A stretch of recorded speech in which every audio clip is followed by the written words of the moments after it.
Hello, everyone. I have quite a few things and quite a lot of nothing to do tonight, since I'm not actually racing this weekend, and my element rock crawler is pretty much maxed out to what I can do for the moment, and I do have something planned for my Axial 3, and behind me there's a project. You can't really see it on camera, but I'm going to start working on my regulator Clodbuster monster truck at some point, but I'm going to save that for a build video instead of doing it on the live. But our buddy Jackson Anderson at the track informed me that my ball stud was bent in my car, and sure enough, it is. So I'm going to see if I can fix that really quick.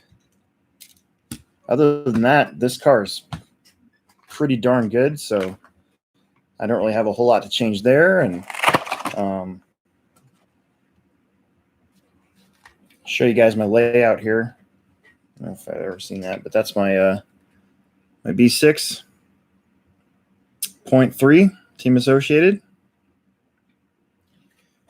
Was leading the Summer Series 40 Plus Maine until the very end, probably last minute or so. Just crashed, then I crashed again, and then I crashed again, and that was that. That was the end. Goes that fast. So I don't have my normal B6 box on me, so I'm hoping that I have a ball stud in here, otherwise it's gonna have to wait, but I think I do. Yeah, there you go. See, I knew I had one.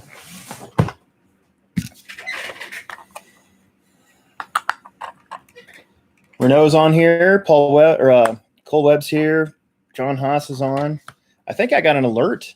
Is that an alert? Yeah, I don't know why it didn't give the alert on Monday for the podcast stream. That's really weird. We still haven't figured out why it didn't give the alert. That show is weird because for a while there was only like 10 or 11 people watching. We thought maybe we ticked everybody off.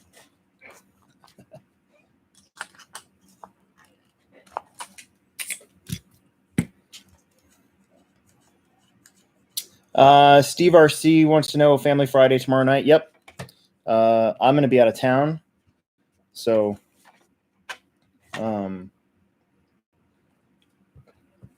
Trevor will be doing both races, Friday and Saturday. Man, these tires are just really good. I don't even think that the foam necessarily blew out in them.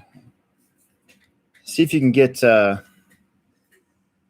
don't know if you guys can see the very tippy top of that, how broken in that is. These tires are definitely going to go in the box, and I'll definitely have them available for the next round, I think. As long as they don't expand up on me, but if I feel like if I don't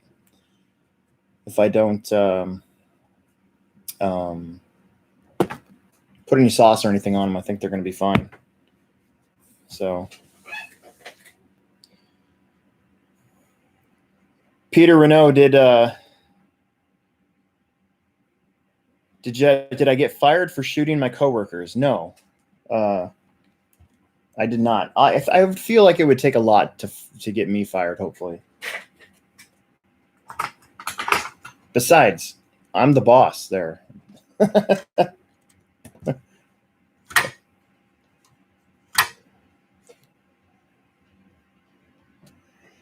Cole Webb has a good question to start us off here. This is a good subject to talk about. So, do you ever get nervous before mains or qualifying?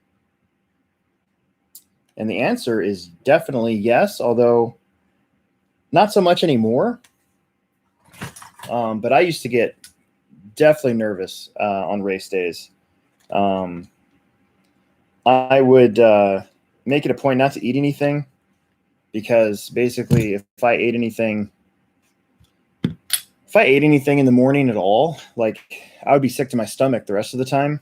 And a lot of my friends and people around me probably wouldn't like that very much. And I'm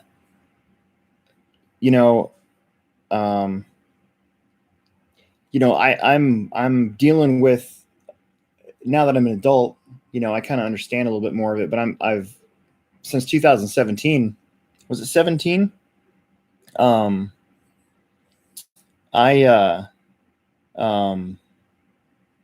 had a really bad panic attack, and it scared me because I thought I was having a heart attack, but I wasn't. And so, I'm kind of on some anxiety meds, which isn't for everybody, but has definitely helped me out in the personality department as well, I think. But I will say that if I would have known about a lot of that in my 20s, I might have been able to handle some of the mains different. The crazy thing was what I would do is I would find something to distract me, whether it was my Walkman with my CDs, or an iPod, a computer at some point, and I would just try to zone out. So, but then once I got going, once I took that first or second practice lap, then it all went away, right? And I was ready to go. And so, being focused and being in the right mental state is definitely something that's important in any form of competition, for sure. Racing's no different, whether it's full size or go-karts or RC cars. So, over the years, I learned a lot of things, like don't eat in the morning, right? Because if I ate in the morning, I felt like crap until my mains are up. A lot of times you'd be in the A main on Sunday and you'd have to sit there the whole time and wait for your race to come up. And that really sucked, because then you got to think about it the whole time. So get sleep, get a good amount of sleep. That was important. I'm a night owl, so that one was always particularly hard for me to do. Again, I found something to zone out. So I got, I would take headphones with me and just, wrap myself up in sleep, or in pillows and stuff, and just have my headphones on and just try to focus on getting to bed so I could wake up and be alert the next day. But yeah, I used to take listen to whatever form, whatever band I liked at the moment. And I'd usually a lot of times just put my head on the table and zone out until my race was up. The 2004 Stock Nats was probably the one that I felt the weirdest about, because I was nervous all week, because in two-wheel drive, I was pretty fast. And, I would find something to do. Back then we had motors we had to cut, so I was cutting my motor between each heat, reseating the brushes, making sure everything's working right. And then when you're done, I'd basically just put my head down and listen to Radiohead, for an hour, and then my race was up. So everybody's got their own way of dealing with it. The crazy thing is now when I go to big races, because which isn't very often anymore, right? But now when I go to big races and I'm doing well, it's weird. I don't really get that nervous anymore. I used to, though, a lot, but not anymore. A lot of that's mindset. Like, with this, for instance, with this car, I'm not sponsored by anybody other than J Concepts, right? But to me, there's less pressure. I've kind of gotten the mindset that I don't really care, So a lot of times there's less stuff being thrown around at home and all that stuff. So that's I know that's a lot of talk for that question, but it is true. A lot of people, everybody deals with stuff differently, but that's kind of how I used to do it, was just try to find something to do or find something to zone myself out with, and then just once that first or second practice lap was done, it was game on, you know, and then everything seemed to kind of work out the way it was supposed to most of the time. Let's see. Roger Nemec, yes, that's my B63. I'm replacing a bent. I don't know if you guys can see this.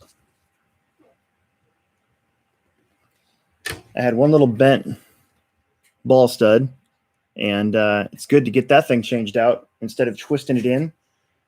Just change it out so that I don't have to worry about it later, and call it good.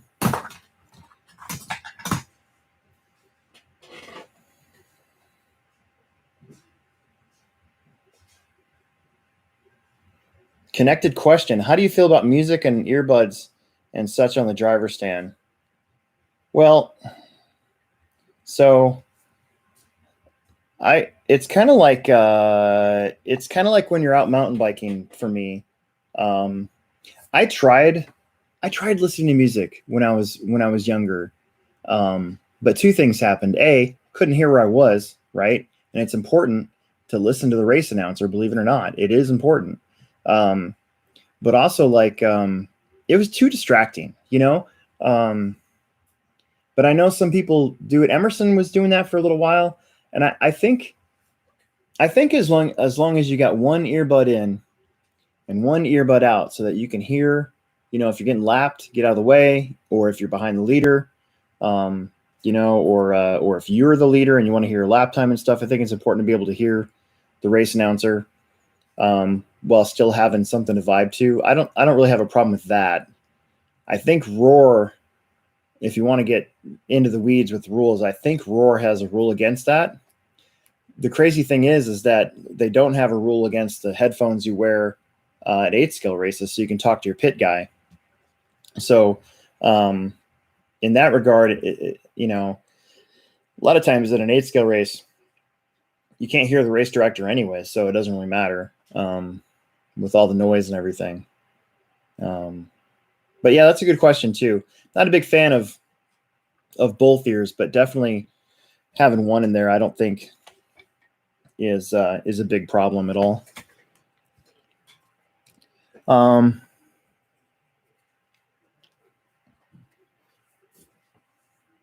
Jackson says beadlock tires suck putting together. Yeah, kind of. Only if you're new to it. You got to use the pop can trick, dude. I actually have a how-to on this channel, how to put together SSD beadlocks that you should watch, and I'll show you my pop can trick. But a lot of times, if you have like a really thick foam, then yeah, it can suck. It can just be, it can take a while. It's kind of dumb.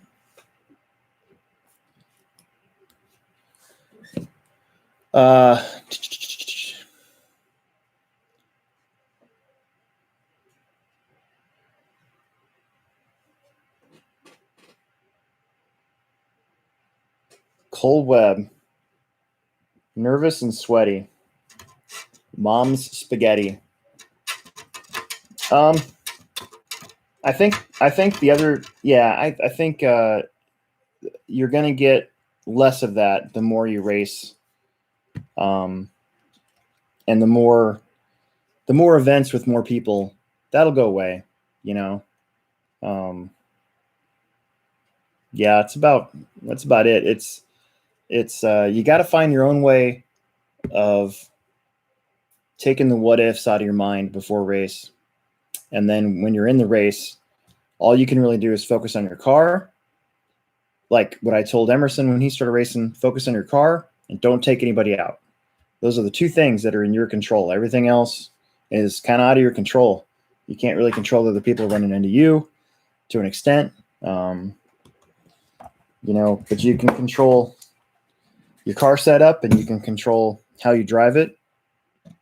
So it just takes time. It's just going to take a little time to get over that.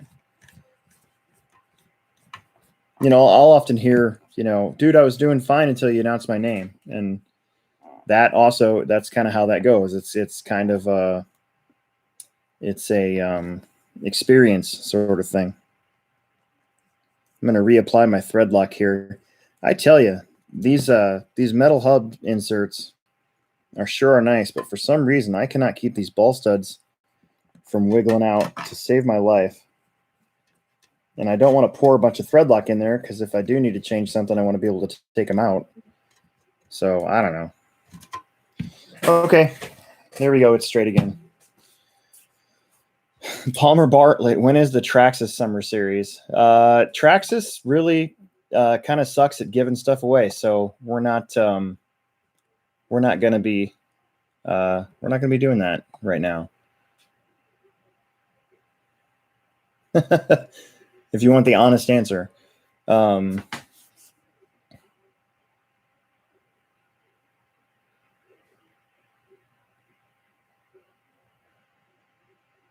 Yeah, so I got a funny story, Cole Webb. So actually, hang on. So this race right here.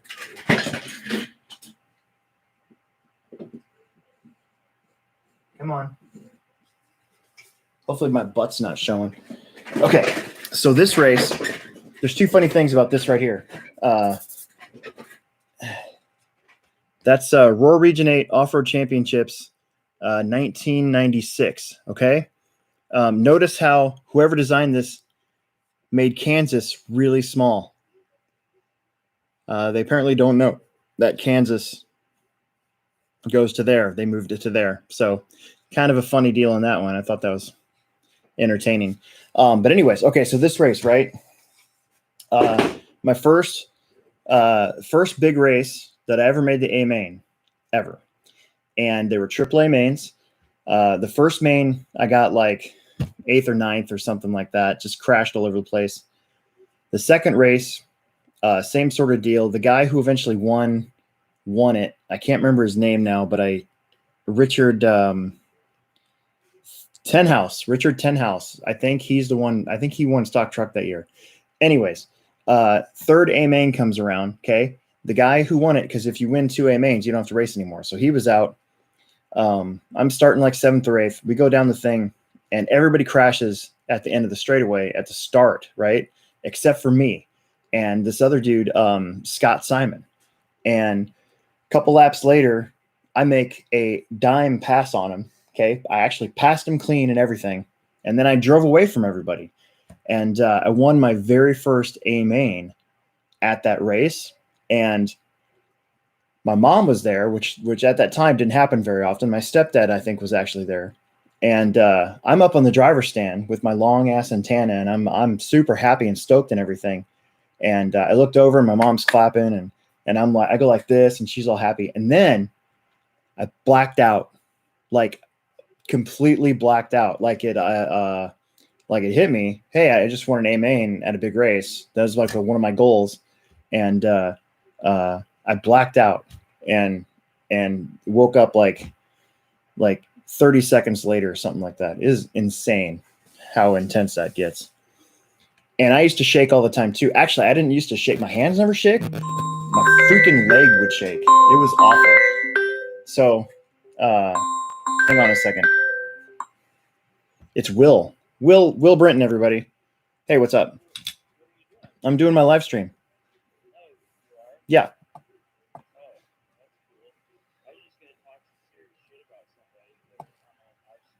Well, you're not on live stream thing, but maybe they could hear you. I don't know. Anyways, you can do that at 10:30. I'll be done. Yeah. Oh, nice. Okay. All right. Yep. All right. Bye. Will Brinton, ladies and gentlemen. So anyways, my leg used to shake constantly. And so there wasn't really anything I could do about it, to be honest with you, man. That went away over time, but my legs used to shake. People would mention it on the driver's stand all the time. So handshaking is pretty common, dude. I see that a lot.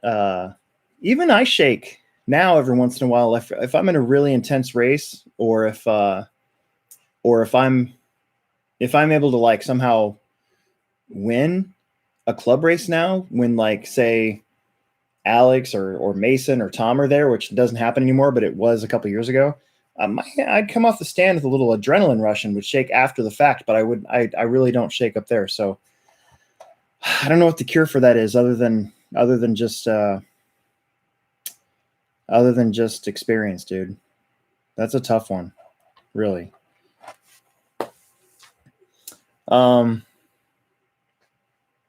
Where else am I at here?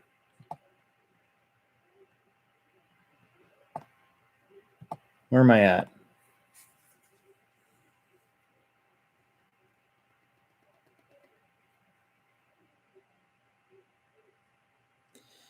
Emerson, he might have had an earbud in, actually, now that I think about it. Yeah, I could see him doing that.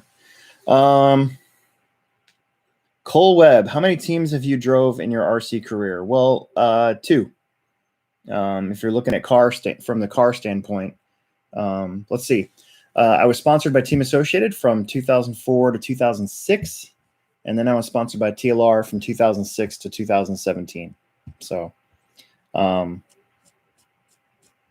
it was a goal of mine when I was your age to get that sponsorship, man. Back in the 90s, though, it was a little harder than it is today, I think, for the peripheral stuff. For everything as a whole, it was harder. I think it's still difficult to get sponsored by, say, TLR and Team Associated nowadays, but not so much the other stuff. But back then, it was really difficult. My first actual my diff feels like crap. My first actual real sponsor was ESP. And I got 75% off batteries and motors from him. And that was pretty awesome. And what it was you had to kind of build up an actual race resume. And in the Midwest, I don't want to basically my parents didn't make a whole lot of money, and I didn't really, we were kind of lower middle class. So it was hard to race RC cars at a competitive level because the cost of it is, and to this day, is still kind of inhibitive of that. But you make the most of what you got. And I started traveling to races more.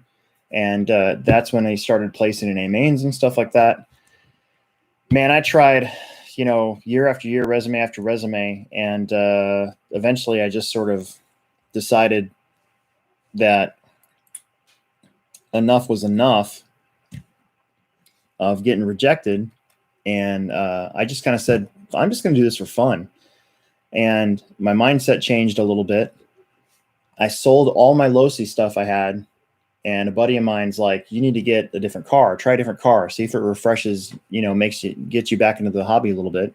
And so I ended up getting a B4 and just racing for fun locally and stuff. And then the Nats, the stock Nats, were in Chillicothe, Missouri, which is basically at the time was my home track.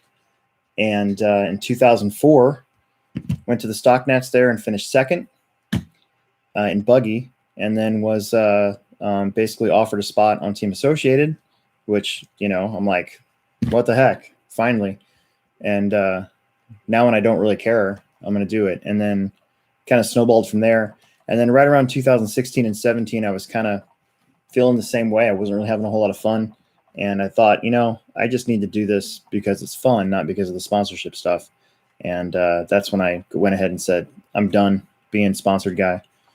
And this last year, after running the Techno mini truggy, I guess you could count Techno. So now that's 3. But after running the mini truggy, I'm like, you know what? This is pretty freaking cool. I want to do this. So that's when I got a hold of the team manager here in the Midwest for Techno and got on at bottom level, which I'm totally cool with. Again, not so much pressure and still maintaining the fun of it. So I guess you could say 3. Associated, TLR, and now Techno.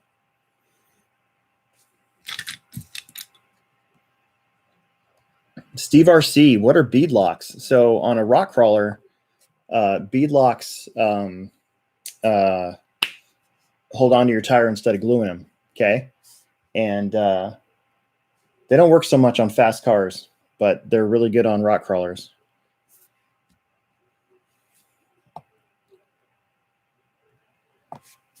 Rod Case says that's what Plex Spec is good at. Get a taste of hearing your name, marshalling, stuff like that. I totally, absolutely, and that's kind of been, the stuff that I've always felt is really important for the race program at the HobbyPlex, is to try to cultivate those beginners, man.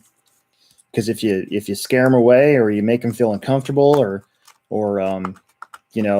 embarrassed or anything like that, they're not going to want to race, and so you got to have that place for new people to go and prosper, and then eventually they'll see what we're all doing and say, I want to do that, and then they'll just do it.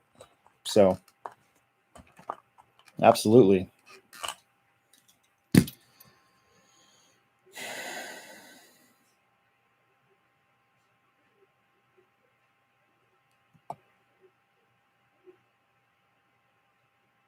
Yeah, the caffeine drinks do make. Depends which one. So apparently, people, there's a citywide shortage of Orange Kickstart in Omaha again, and so I was lucky enough to find 4 of these today. I bought all 4 of them, and I'm drinking my second one today. I limit myself to 2, and it is what it is. These aren't too bad. If I drink a Monster, everything's shaking. My heart, my hands, my legs, everything. It's terrible.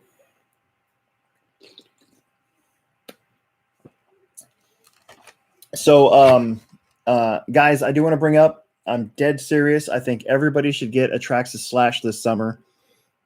And at the Truck Series, June 19th, July, whatever it is, and August, whatever it is, we should all have slashes as like a second or third class.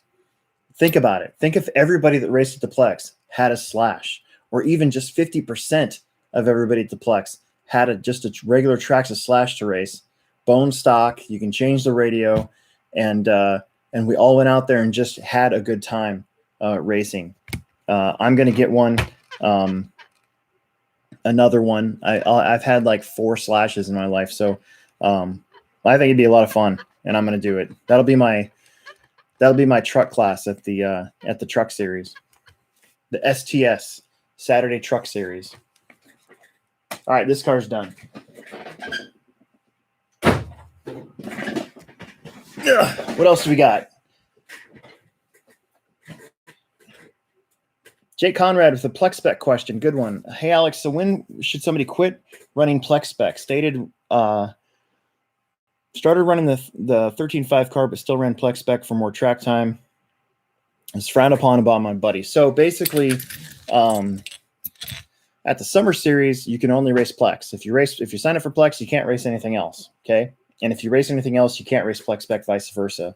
On Friday nights, I haven't really cared because it's honestly, I'm trying to let Trevor manage the Friday night program on his own, so I'm not sticking my nose in there very much. So, the more the merrier, in my opinion. On Saturdays, I used to have that same rule, but to be honest with you, I've been kind of letting everybody. I've been letting certain people go ahead and do Plex Spec and the other classes, just like you said, to get more track time. I think it's when you're. I've booted people out of Plex Spec before if they're getting close to that 13th lap in 5 minutes. That's when it's time to go. That means you're more than fast enough, because 13 laps in 5 minutes is, for most of our classes, kind of the edge. To an extent, even a 12-lap run in 5 minutes is pretty good. Now, the problem is that sometimes Plexers only have their Rustler 4x4, right? They don't have a second car.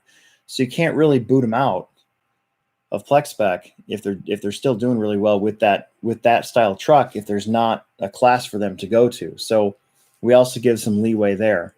But I feel like if you're ready to move up to 13.5 and you're at least in the main events finding people to race with, right? because that's what's most important. Qualifying is qualifying, but in the mains, you know, if you're in last place and getting lapped, you know, 4 times, and then maybe stay in Plex Spec for a little while, right? But if you want to get a cleaner run and get better, you can only do that by racing better people. So maybe stay in the regular classes and move on from there. If I think it's time for you to go, I'll boot you out of Plex Spec. I've done it before. So, yeah.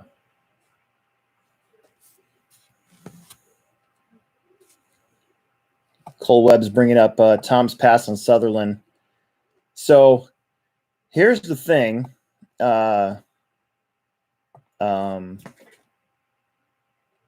if you watch the video, Tom did kind of cut the corner, right? When he came up at the Atcha double and he landed. I can't believe he landed it the way he did, but he landed basically right beside Nate. So the pass wasn't there. The pass was over the triple. And that was pretty insane because if you watch the video, he never touched him. Like, he literally jumped over him on the triple and never touched Nate ever. It was insane. So the corner jump, I think, kind of rattled Nate's cage a little bit, and then the pass actually came on the triple. So, you know, Tom is an experienced racer, and he is he's somebody that has grown up at the Plex and has grown up to very good RC car racer, and he's got integrity. So if he would have passed him on that corner jump, I have no doubt in my mind he would have given him the spot back. But he didn't pass him there. He passed him on the triple. So that was totally legal, and there really is nothing controversial about that at all. It was the most exciting finish of the day. So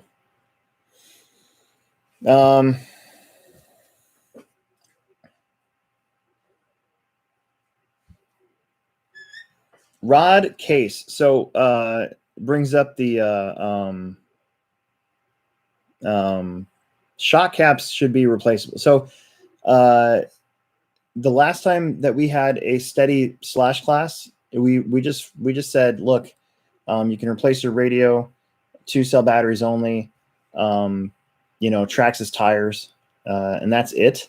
And we never really had too many problems, man. I know some places will kind of let you put RPM stuff on, but honestly, we never really had that problem. I know that the shock caps can come off, but usually it's from like that either that 10-year-old kid or that 50-year-old guy who's jumping the jumps backwards on the track and landing completely on their lid. So I don't know. I think it'd be just good for us to keep it stock. I don't think we need to allow anything else. We did it before and it was fine. In fact, the only thing that anybody ever broke was that stupid top shaft with brushed motors too. I think they had like a run of bad ones for a while. Make slash night on Thursdays. No. Thursdays are live stream night, man. This is my night. I get one night. We have crawling on Tuesdays, racing on Wednesdays, nothing on Thursdays, racing on Fridays, racing on Saturdays, and I got to work in the store on Sundays. So I get one night, and this is it.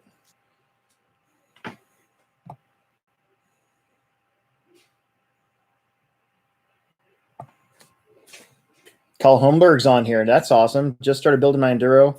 They sure like to use every screw size under the sun. Yeah, they do.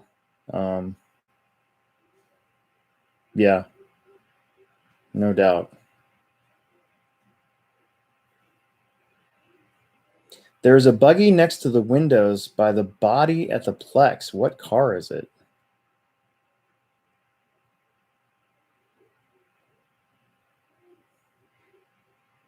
I don't know. I'm thinking must be the ECX cars. Those are okay. The only thing that's crappy about the ECX cars is the the speed controller is a receiver and speed controller in one. So if you ever wanted to upgrade it or get a different radio, you have to get a different speed controller to go along with it. So, which isn't so bad anymore. You can buy a speed controller for $26 now with that Dynamite one. So it's not terrible, but still, it's but it is what it is. I mean, those are bottom barrel $139.99 cars. It's good stuff. Is there a motor limit in Plex Spec? There is not. The whole point of Plex Spec is to have basically as little rules as possible. So 1/10 scale car, 2-cell LiPo maximum. Other than that, whatever.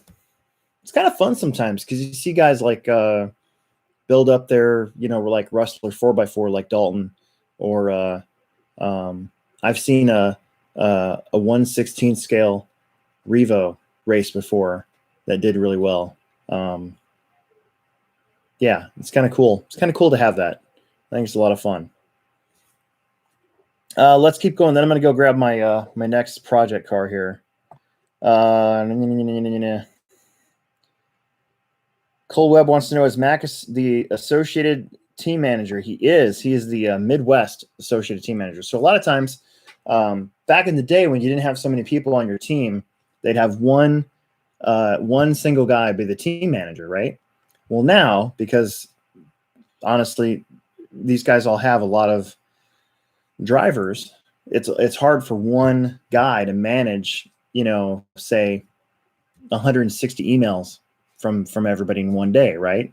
And so they basically broken it down into regions. So you have like Northwest, California, Midwest, Northeast, South, Florida. And so Mac is the Midwest team manager for Team Associated. And then TLR's is, oh God, what's his name? We had him on our show to interview him. I can't remember. That's terrible. Huh. Steve RC, Plex Spec is, after Plex Spec is either 17.5 buggy 2-wheel drive or 13.5 4-wheel drive.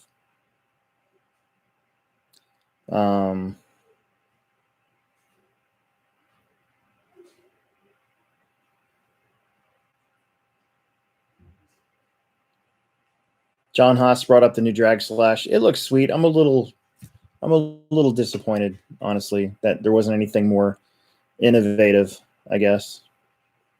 So, there you go, Zeke. That's right, from Colorado. Kenneth Freeman, what's a good entry crawler that won't be outgrown in a couple runs, RTR preferably? Okay, so that's a good question.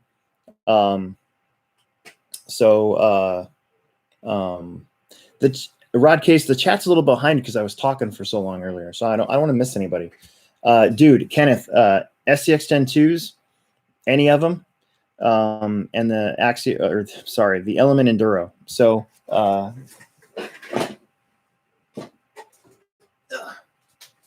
this is my Enduro, and this is my kit. But last year I had it ready to run, and what's cool about either the Ready to Run Enduro, the new HD one, or the Trail Walker even, or any of the SCX-10-2 kits, is that there's gobs of stuff out for them, right? And so, mine's got brass links. I modified the this really cool Reefs sliders, different wheels. I got the Vanquish wheels on there, different motors, bumpers. All the bumpers basically work on all the different trucks. So as long as you get one of those two, in my opinion, you've got so much room to grow. A lot of the high-end Class 2 rigs that have their own specific chassis rails and stuff, and they have the offset motor with the extra shaft coming down like a transfer case. A lot of those still use axial SCX-10-2 axles, right? And so you could take your RTR after time, right, if you're ready to move on, and you could buy like a like a crawl space chassis, right? And you'd still be able to use your axles, so you wouldn't have to go out and buy new ones all the time. So, yeah, that's in my opinion where to go. Either one, and you can't go wrong. Just because there's so much stuff to do with them after the fact. I was tempted to buy a new chassis for this today, but I changed my mind, and I'm going to save up and try to get a legit like class 3 rig so I can compete better with Sean Stoghill and those guys who know what they're doing. So I was going to work on this today, but I already got it done. I put a strap back here, and I got a new hook for my winch. So I actually got a winch again, and yeah, I can't wait to actually like use this thing again. All right, so what I wanted to do was put my new receiver in this thing. Oh, Jackson Anderson was complaining about bead locks, and I was telling him to use a pop can, and then it turns out he's got the SCX 24. So yeah, I can't help you there. I wonder if like a pill bottle would work for that, to be able to hold the bead locks in place so you can press down on them. So this thing, I've only ran once, and after running it, I decided I did not like the RTR radio pretty much at all. Was very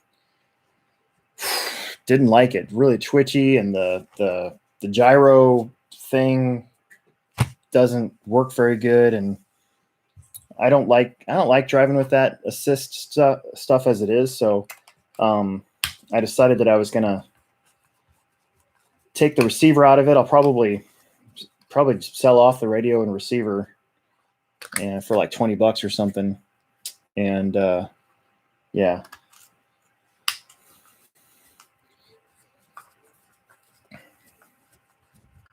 Yeah, Dave 4130 on here. I agree. The Enduro is set up really good for a winch.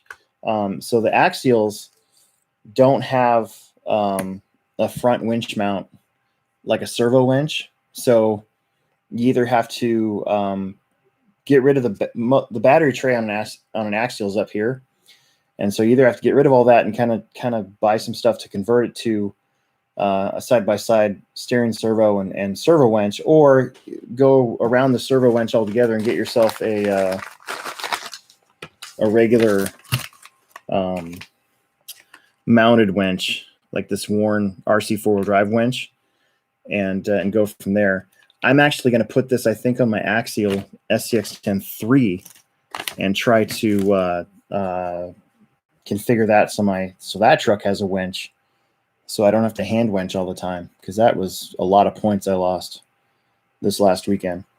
So yeah, this dynamic vehicle control, I don't like it. Not a fan.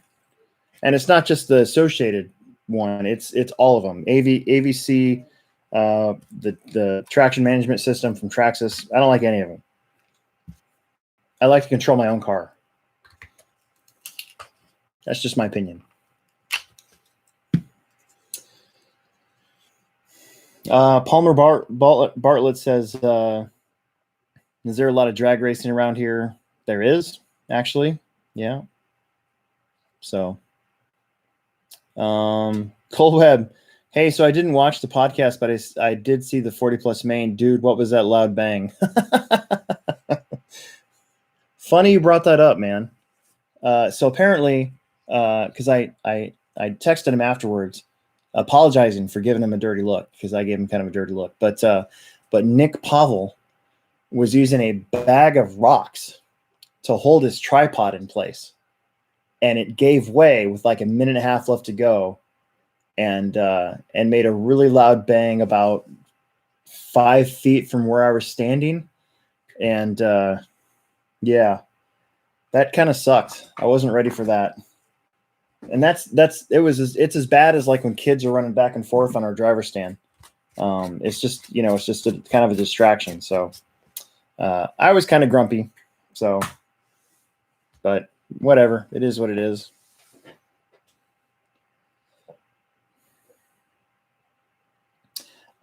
Kenneth, so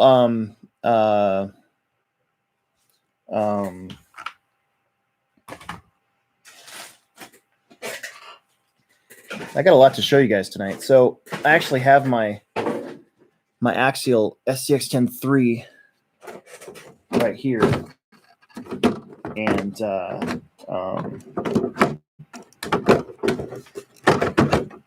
so I love this truck. Like, this truck is so fun to use when you can actually use like the dig, right? As a, like, if I was at a comp and I only had this to run with a class 2 where you're not allowed to use the dig, not so much fun, right? But when you get to use the dig, this thing is pretty freaking awesome. And so I've been having a lot of fun with it. But basically the main reason why I wouldn't recommend this for a beginner is because of the price. As a ready to run, it's a little price inhibitive because it's $4 something, and then you got to buy a battery to go along with it if you don't have one. But the other thing too is the servo that comes stock on these it's on the ready to runs is it's okay, but expect to buy a new one here pretty soon. And so then there's another $100 or so you got to put into it. So, and then the only other thing is there's not so much stuff for this. So, for instance, the bumpers, right? So right now, the only bumpers I can really put on this thing are ones that fit in that slot, because the body mounts go into these side plastic pieces. So if I got rid of them to put on a bumper that I like that's not as wide or anything like as these, well, then you run into how do you hold the body on? So then I'd have to put the body post here, and that kind of defeats the purpose of having no body clips on the top. So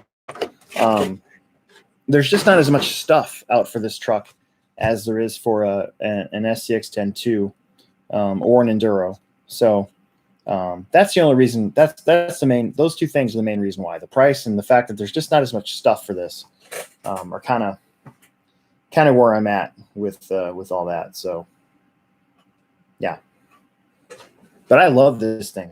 Like, if I can get a winch in here and be able to not get all those like extra points for trying to use a hand winch and all that, like I did this last weekend, it'd be kind of fun. It'd be really fun. It'd be even more fun than it already is. Where is most of the drag racing at? Missouri Valley, actually, is a good. Is a lot of it is at Missouri Valley. There's like 2 or 3 families that have been coming to the Plex that actually are trying to outdo each other, and so they like bet money with each other. It's really kind of funny, to the extent that these guys will go to beat each other out for that. It's pretty cool.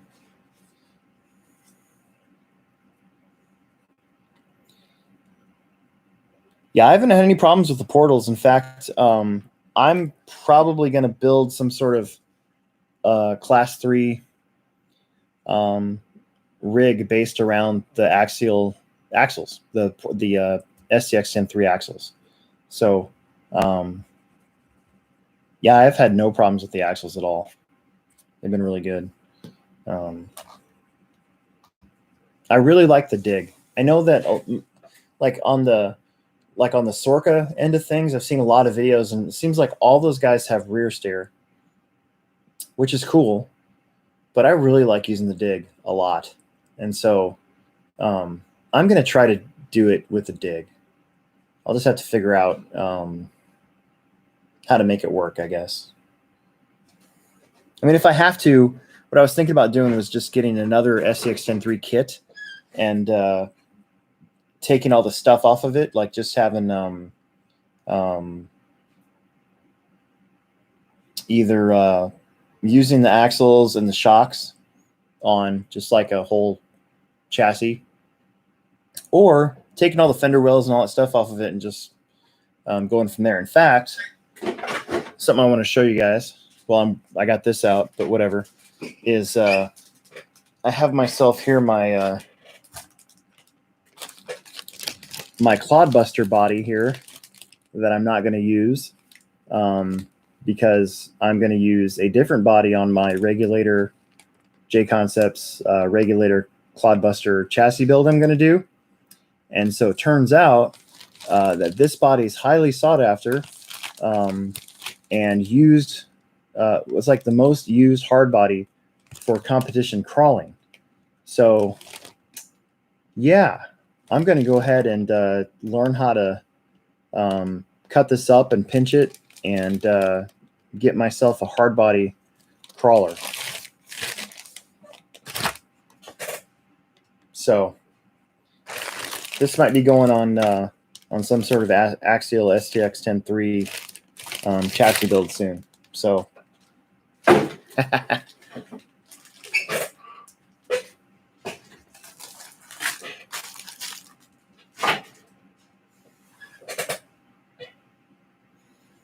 Jake Conrad wants to know what Losi cars were you running back in the 90s. Dalton and I are working on our old Losi cars, JRX 2.5 Link, JRX T, and JRX Pro. So my first good car after my Tamiya Falcon was a JRX Pro, and I actually have one right there. That's my Pro, and it's not my original, unfortunately. I actually took a sledgehammer to no, I didn't. I took a sledgehammer to my Tamiya Falcon for some reason. If I would have known now, or if I would have known then what I know now about classic Tamiya cars, that would not have been. If I could go back into time to stop myself from doing several things I've done in the past, that would be very high on my list. I'd be like mid-swing coming in there and being like, no, this is worth money. And then, you know, I'd have my old self just put it on the shelf and watch it for a while. So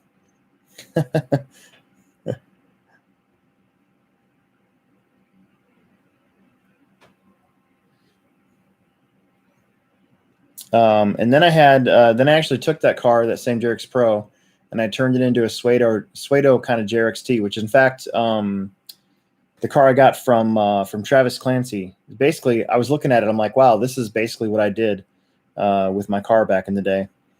And then from there, I got an LXT because it was on sale at Hobby Haven for like $50 off or something, because the double XT had come out and they had knocked it down in price. And so I got my LXT with the updated transmission.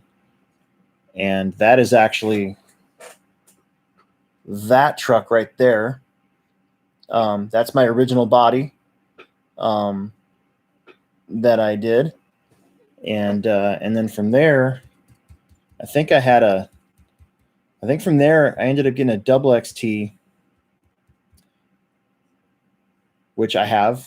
It's actually right there. And that's actually my truck, my original truck, which is crazy to think about. There's a story behind it, but I ended up getting it. And then after that, I forget. I probably got the whole thing, the buggy, the truck, everything after that. So Bender wants to know why is there ever a Xbox? Emerson brought it. He got I think he got Grand Theft Auto Live or something like that and wanted to play. And then I wouldn't give him the password to the HobbyPlex Wi-Fi because it'll mess it up. So if you guys ever think that I give favoritism, I don't.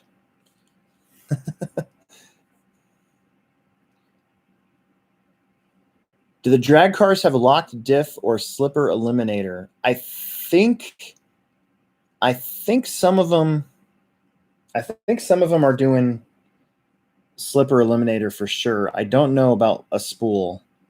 To be honest with you, dude, I don't know. I don't know enough about it, which is why I got this car in the first place, so that I could learn about it. And I've barely ran it. So, yeah, I don't know. That's a good question. I know that we've got some drag race concept stuff, slipper eliminators, coming from Maine, so I assume that that's a popular thing to do.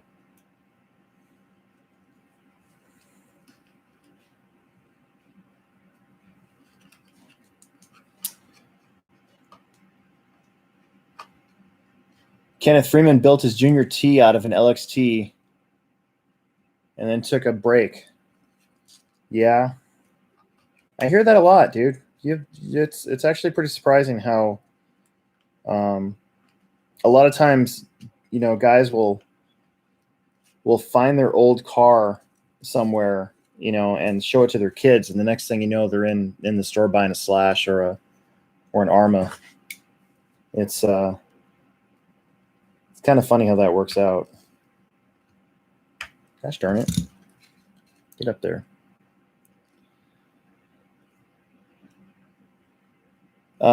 Cole Webb, do you V-cut your tires? I do. I pretty much have been sticking with that ever since I started doing it. It's way easier than poking holes in them with the hole punch. So I've just kept doing that.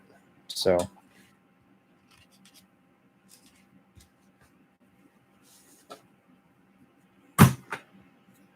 okay, that receiver's in there. That's all I can really do because I'm dumb and I left my radio at work.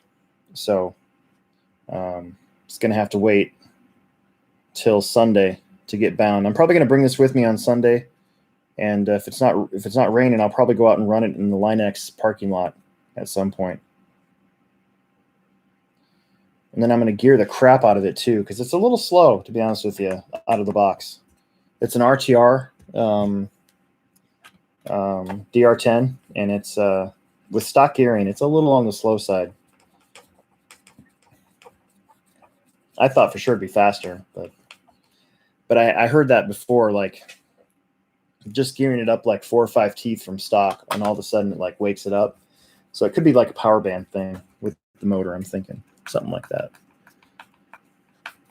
Palmer Bartlett, do I only have one kid? That I know of, yes. No, believe me, I only have one kid. I run Futaba, or I'm sorry, geez, good Lord. I run Sanwa Airtronics, same thing. I've actually owned, over the course of my life, my first radio was a Futaba Junior, and then the neatest radio I ever had was an XL2P from Airtronics that I ordered from Hobby Warehouse of Sacramento through mail order, because the hobby towns here didn't carry stuff like that at the time. And then I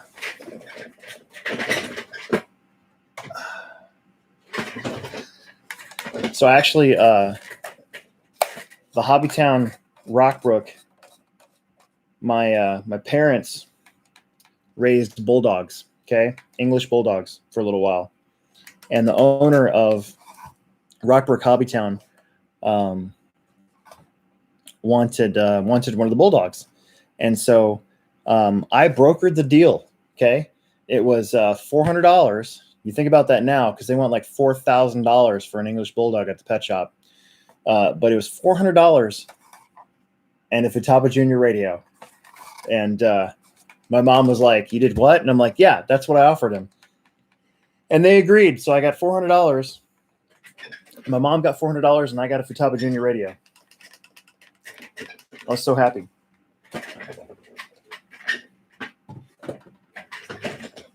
But yeah, nowadays I've got a MT44, both me and my son.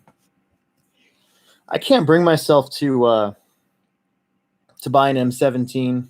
I've held Will's and driven his car with his, and I'm like, man, this is a really nice transmitter, but yeah, I just can't buck up the bucks to get one. So the MT44 is fine for me for now, and it works really good. So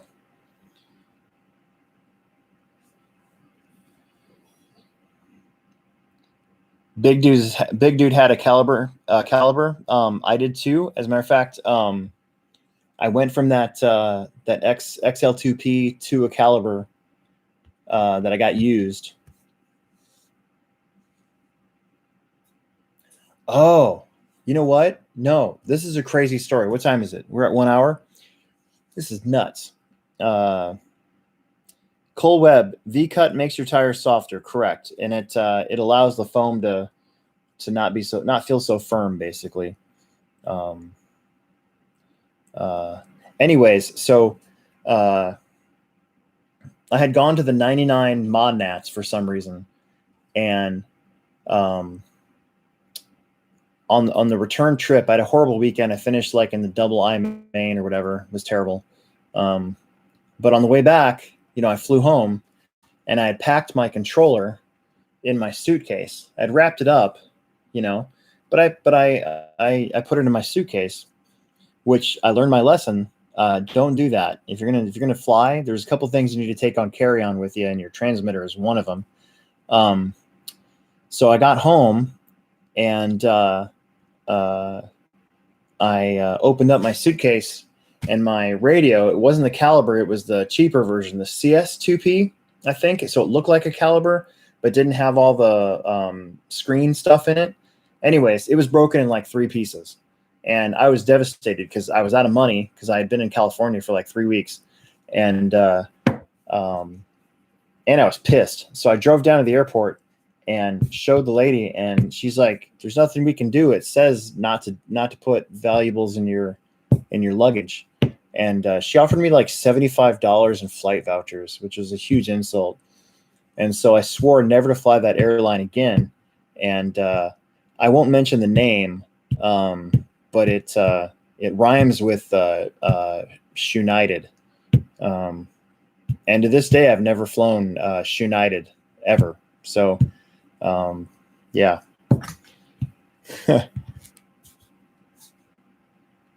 But then after that, I bought a used caliber. And then after that, I bought a used M8. And then when I got sponsored by Horizon Hobby and Sportworks at the time, they sent me a JR Z something, which is really nice controller at the time. And then I got the 2.4 gigahertz Spectrum conversion kit for it.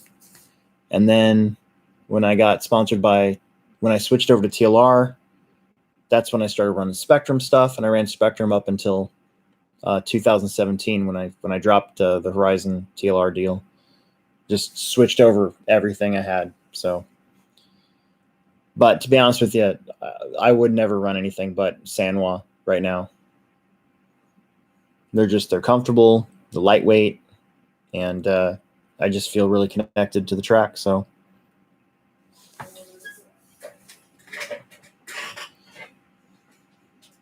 Big dude said he had awesome radios and mediocre kits.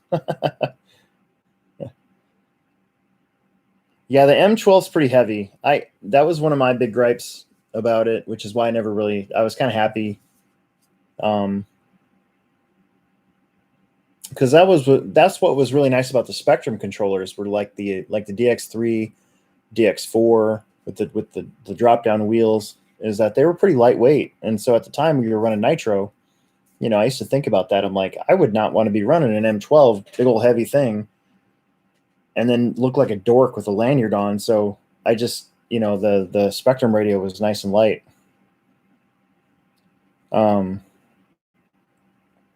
But then when I was testing different controllers, I Will let me borrow an M12 for a little while, and that's when I was like, oh yeah, okay, we need to get a Sanwa again. So Justin Leland got his dad's Magnum Jr. when he passed last month. Sorry about your loss, dude. With an RC10 Championship Edition LGT. That's pretty awesome. Yeah, dude. I think that radio works. The only sucky thing is the bottom, which always used to break, is broken on that one. So it won't hold a battery in place. Kind of sucks.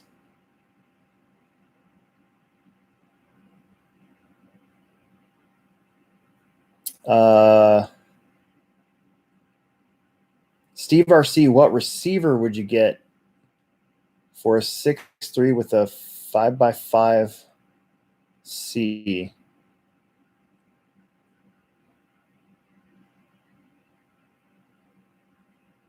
Like DX5C. All you need is the little 2-channel, dude. It's $29.99. You don't need anything more than that because you got your speed controller, steering, and then your spot for your transponder. Or if you're gonna run stock, I guess you would get the 3 because then you would need one for a fan. So maybe get that one instead. Unfortunately, it's a little pricier. So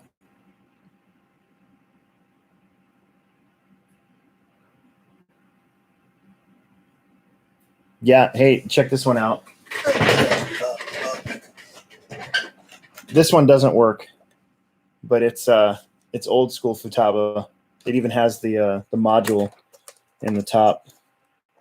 This was basically like the Caliber back in the day. Look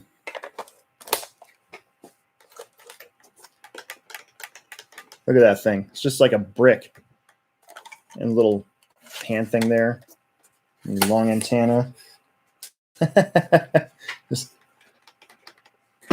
remember, a lot of us used to drive like this for some reason because we had to have our antennas up. Otherwise, our cars would glitch. But we'd be like, I knew a buddy from Des Moines that would drive like this.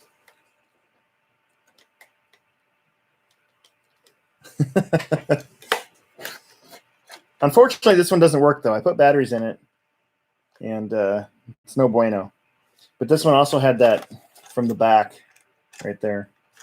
So that's pretty cool.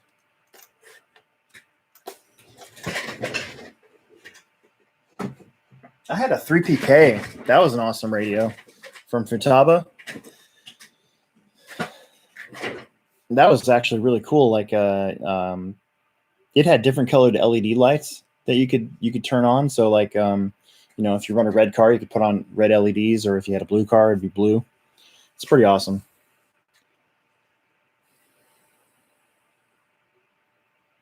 Yeah, the crystal thing has actually hurt me quite a bit back in the day. I used to have to wait around because I was always on 27 megahertz. So there's only 6 channels available unless you got the half channels. And that was super lame. That same 99 stock nats there was a pro driver that was basically hiding the radio stick. Thank God we don't have to do that anymore either. That was awful. But I'm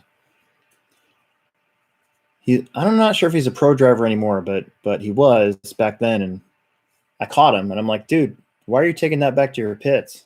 And he kind of told me off, and then I had to change. I ended up just changing frequencies because I got tired of waiting for it. That was always annoying. Or you'd have somebody turn on their cars in the pits, and your car would go wee like that. It was awful. Or somebody would do it on purpose. They knew what channel you were on.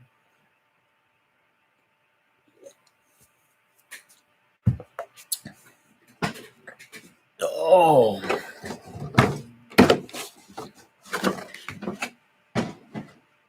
So I have this truck, and I want to be able to fit a winch without messing the look of it up.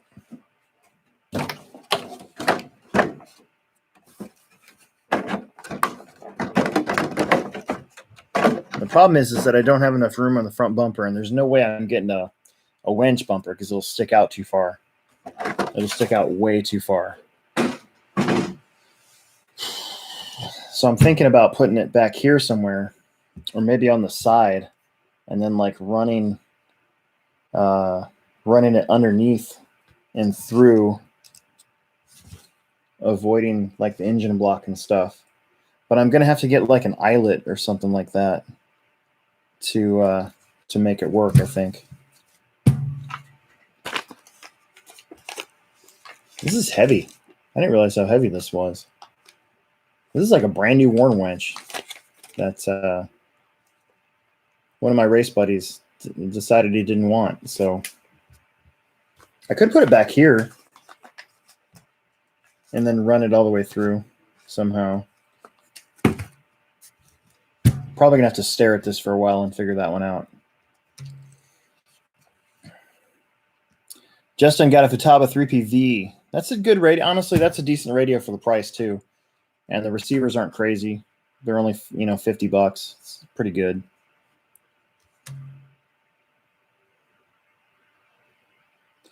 He's going to run at RC Fun Park. You know what's funny? I got a phone call today from somebody, and they were asking what days we raced and how much we charged. And I told him that, and then he explained to me where he was from, and he goes, "Where exactly are you guys located?" And I go, "Oh, we're in Omaha, Nebraska." And he thought he was calling RC Fun Park, not the Hobbytown HobbyPlex. So that was kind of an awkward ending to that phone call. They tried to get me out there to announce a race 2 years ago before the pandemic stuff. I was going to announce their, I think, is it Indiana State Championships or whatever? And then it ended up being the same weekend as one of our races, and I couldn't do it. So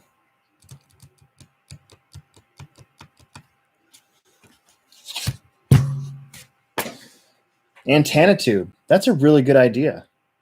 Thank you. I didn't even think about that. That's a great idea. That actually makes a lot of sense. Huh. I have some too.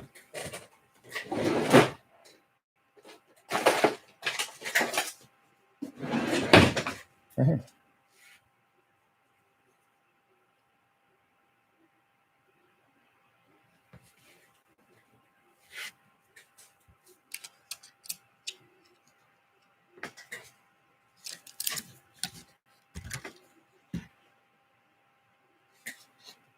You don't want to get it weighing the steering. So it'd be like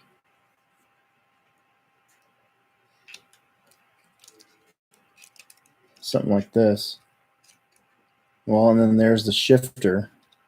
So it'd have to be like that. It kind of, how, since we're talking about old stuff, there's that four-wheel drive RC10 conversion from back in the day. It kind of had that bent shaft that went around the chassis. I don't know. I'll figure it out. I got to think about how I want to do it exactly anyways. Plus, I need a bumper with a fair lead too. I want to have it legit, like coming out of that fair lead as well. I don't know. I'll figure it out. What time is it? It's we're at one hour, a little over an hour. I think it's time for me to go to bed. I'm traveling to my niece or my nephew's graduation party tomorrow, and that's why I'm not going to be racing Saturday. Trevor's going to be doing both days for us at the Plex. Got a graduation party to go to, and then we're coming back Saturday night. So I got to take off early to Cedar Rapids tomorrow for a drive. So